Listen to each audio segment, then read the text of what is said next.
Okay, I was just calling someone for a prank call and the flip cam battery died, of course. So now I'm calling them back on my webcam. She seemed to know who I was, or she thought she knew who I was, so I said, "Can I call you back?" And she said, "Yeah," so I'm gonna call her back. Hello. Hi, I'm back. I put everything down. So, how are you? I'm okay. Just trying to get situated. Yeah, I hear you. How are you? I'm good. I'm getting ready for Thanksgiving. You know how it is. Yep. Yeah. So how is everything? Any issues going on or anything? Yeah, I don't have my bed.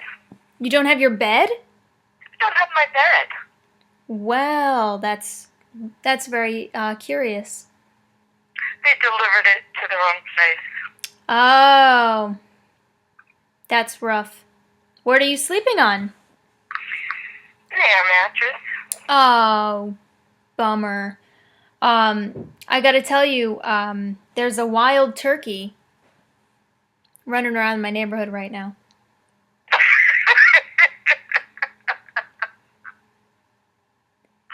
That's funny. It is. I'm looking at it. So what are you thankful for? Thanksgiving's coming up. So what are you thankful for? I am thankful that I have people that love me and letting me live with them. Anything else?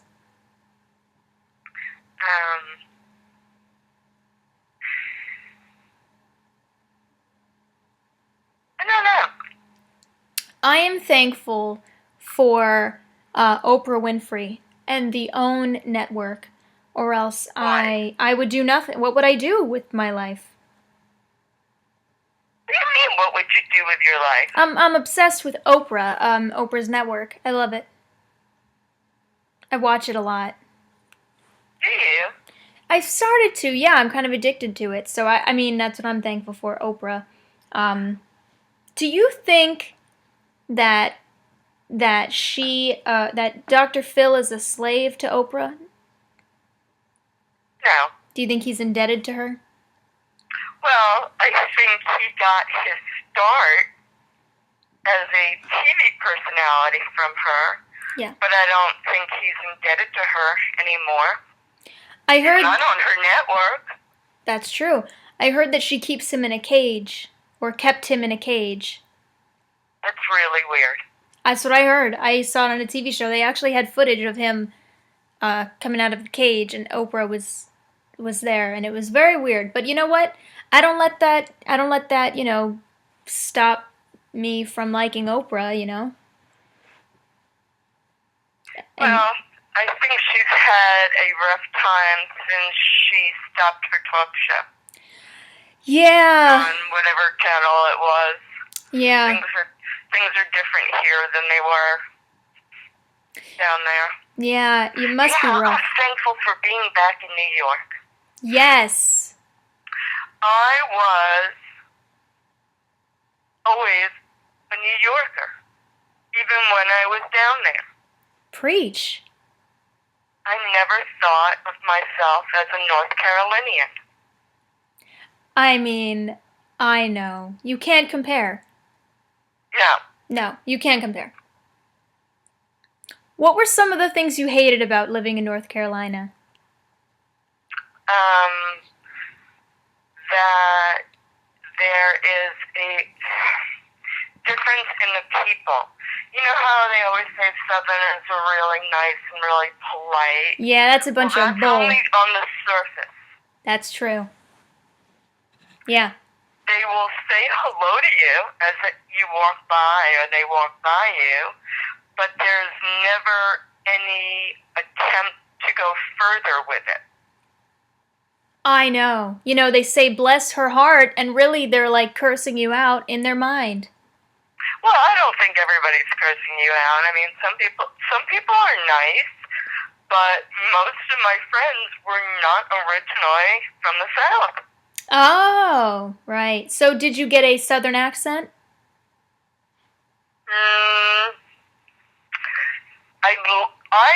I lost my New York accent to some extent. Oh, no. But you got to get that back. Other people said no, that I sound really like a New Yorker. Well, what do I sound like now? You sound like you're from Italy. I sound like I'm from Italy? Yeah, I don't know. Maybe it's a bad connection, but you sound Italian all of a sudden. Well, I pick up accents pretty easy, but I don't like Southern accents. Oh. Ugh. I hear you. So, you know what I think is the most beautiful language? I think it is the most ear-pleasing language, and I wish sometimes I do adopt it. Sometimes I'll order food and I'll take on the accent, and it's a Chinese accent. I think it sings to my ears. It's difficult. It is. It's a love language, right? It's a very difficult accent, and there are certain words that you change it, the tone of it, just a tiny bit, and it's a totally different word. Yeah. I mean, I just use the accent. I don't actually do the language, but I've gotten discounts at Chinese food places because of it. So Well, that works. I put it in my back pocket for different occasions. So what do you like about New York now that you're back? Well, it's only been a couple of days. Well, yeah. I do not like the weather. No.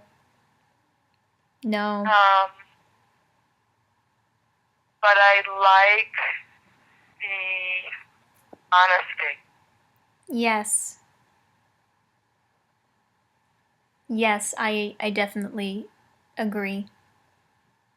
I've been told I'm very brusque and pushy, but I'm very honest.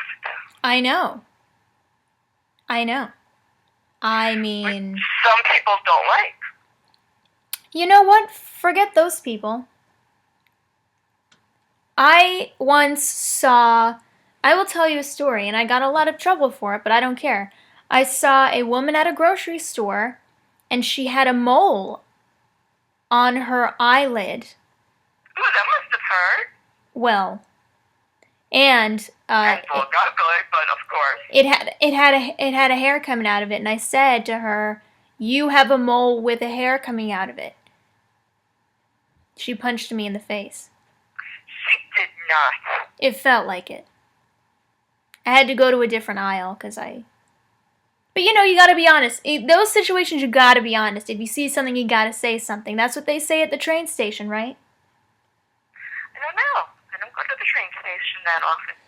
Well, yeah. So, I got a new man in my life. And? I think we're gonna elope. And why is that? I don't want anybody at my wedding. And he's not much of a looker. So. If you love him, that's all that counts. Yeah, we're gonna hide him away, and we're gonna go somewhere where no one can see him. Not even the priest can see him.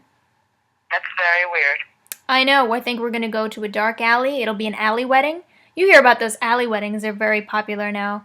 I've never heard of that. Oh, I see them on Pinterest all the time. It's like find a dark alley at midnight, have nobody around, and make the priest face away. And then he says the words, and you put a mask over the groom.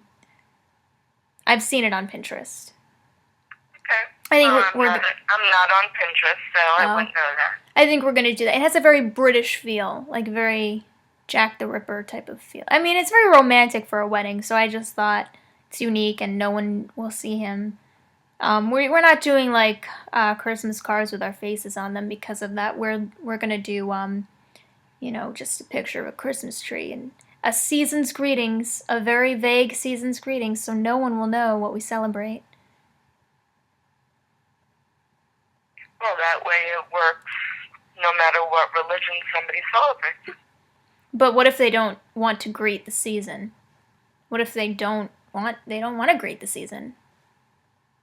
It's a tough time of year. I mean, I don't want to grate the cold weather. You know, it's offensive to me because I don't like the cold weather. So you're saying seasons gratings, and it's like, no, I don't want to grate the season. I don't want to. So say, seasons inevitable. That would be a good holiday card. Seasons inevitable.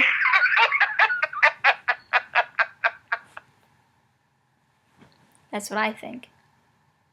But yeah, this guy is You have no choice.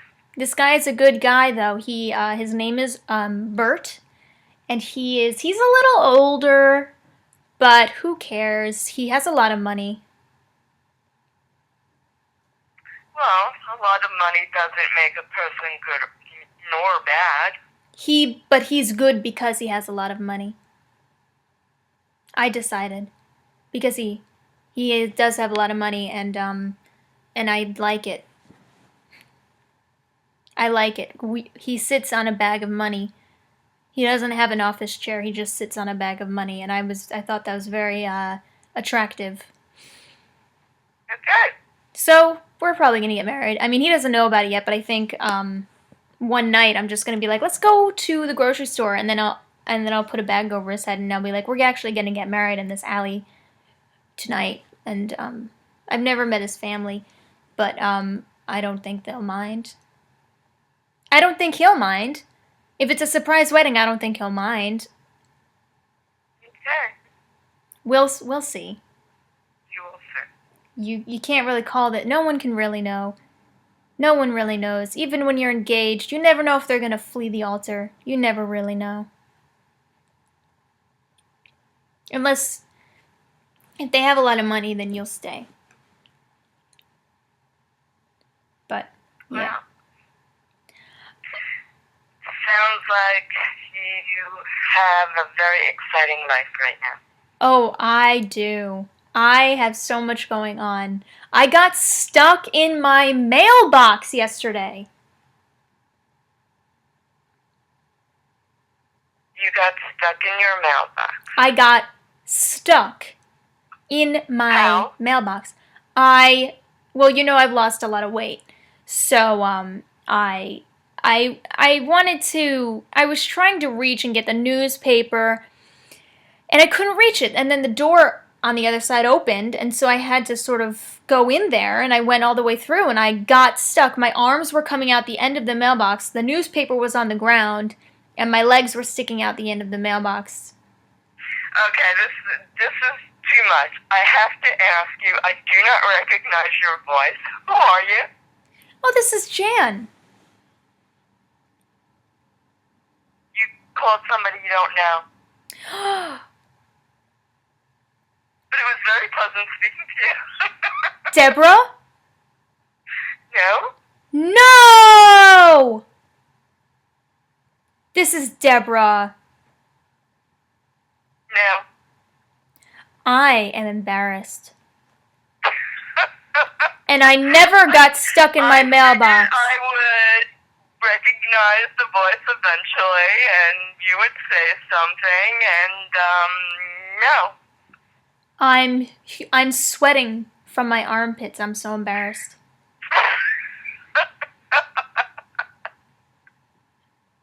I feel I violated myself.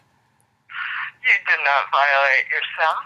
Well, I was joking about all of it. I didn't mean it. Any of the things I didn't mean. It was all, because Deborah and I joke, so. I'm not a gold digger, and I didn't get stuck in my mailbox. Well, then you and Deborah have a very great relationship. We do. We are like sisters. So, thanks for the chat. I have to go change my shirt because there are sweat stains. And you have a good day. I'm sorry that I embarrassed you. It's okay. I'm easily embarrassed. It was very fun talking to you. Thank you. You're welcome. I agree. I had a good time. This was a great time. Good. Have a good Thanksgiving. You too. Bye. Bye. See, she had a good time. For all you people that say they don't like it, they do. What happened was I called her And my camera, my flip cam, I know I explained this, but my flip cam died. And I was on the phone with her. I'm like, oh no, I'm holding these towels and they're falling. And so I was just like, can I call you back? And she was like, yeah, which is bizarre. And so then I ran and got my laptop, and then I came back and I called her back. So that's the rest of it. But she didn't know who I was, and obviously you saw at the end, she thought she knew me, which is often the case, but she didn't know me. So that was weird, and that was funny. And I love when that happens. I hope you liked the video. Before you click off, I just want to tell you, if you want to be able to access blocked content from anywhere, then keep listening.